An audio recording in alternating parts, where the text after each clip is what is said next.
बिस्मिल्लाहिर्रहमानिर्रहीम। अस्सलाम वालेकुम दोस्तों, उम्मीद करता हूँ सब खैरियत से होंगे। पीटीए का कल जलसा था जिसको बहुत ज़्यादा रोका गया। कंटेनर लगे, छोटे छोटे स्टॉपों तक कंटेनर लगा के रख दिए, लाहौर को पूरा घेरे में ले लिया गया।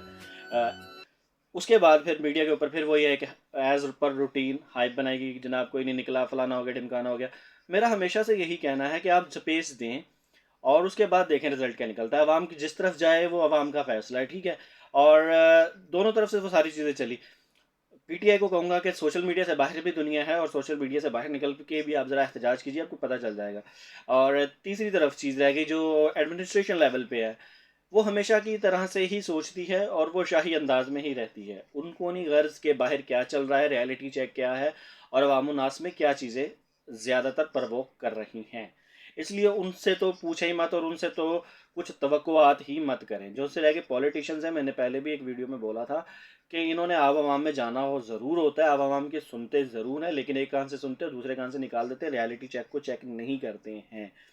और ये सबसे बड़ा अलमिया है। इसीलिए अवाम इन हुक्मरान तबके से, ब्यूरोक्रेट तबके से, इदारों से बेजार हो चुकी है।